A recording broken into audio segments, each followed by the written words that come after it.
بسم الله الرحمن الرحيم. وإذ قال إبراهيم رب اجعل هذا بلدا آمنا وارزق أهله من الثمرات من آمن منهم بالله واليوم الآخر قال ومن كفر فأمتعه قليلا ثم أضطروه إلى عذاب النار وبئس المصير. وإذ يرفع إبراهيم القواعد من البيت وإسماعيل ربنا تقبل منا إنك أنت السميع العليم. ربنا وجعلنا مسلمين لك ومن ذريتنا أمة مسلمة لك وأرنا مناسكنا وتب علينا إنك أنت التواب الرحيم. ربنا وابعث فيهم رسولا منهم يتلو عليهم آياتك ويعلمهم الكتاب والحكمة ويزكيهم إنك أنت العزيز الحكيم.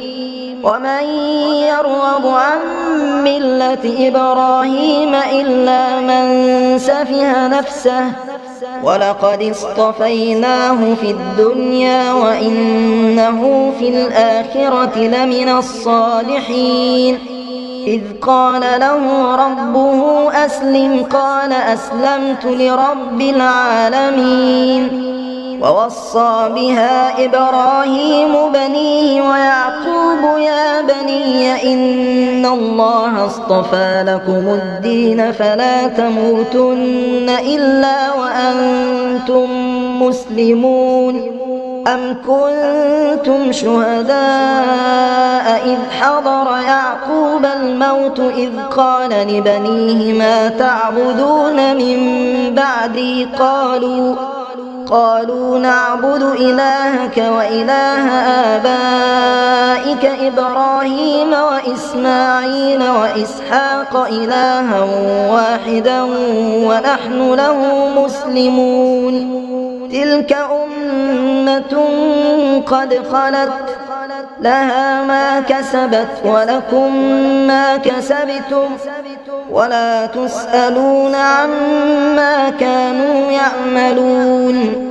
وقالوا كونوا هودا أو نصارى تهتدوا قل بل ملة إبراهيم حنيفا وما كان من المشركين.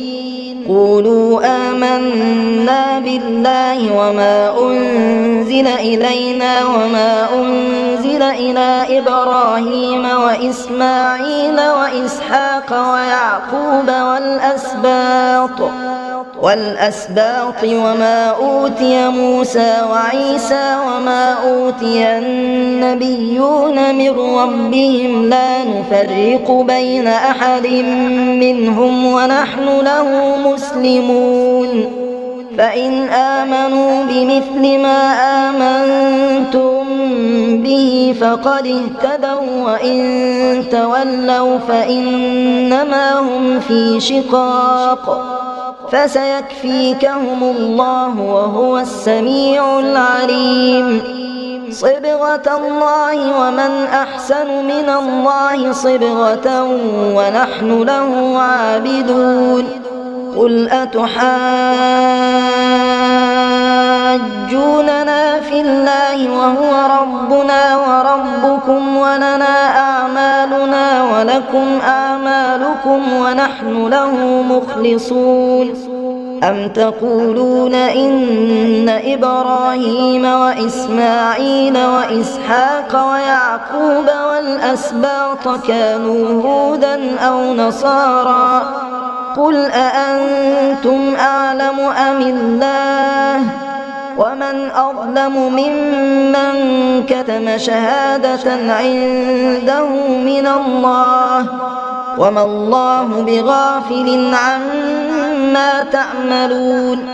تلك أمة قد خلت لها ما كسبت ولكم ما كسبتم ولا تسألون عما كانوا يعملون. آمنت بالله صدق الله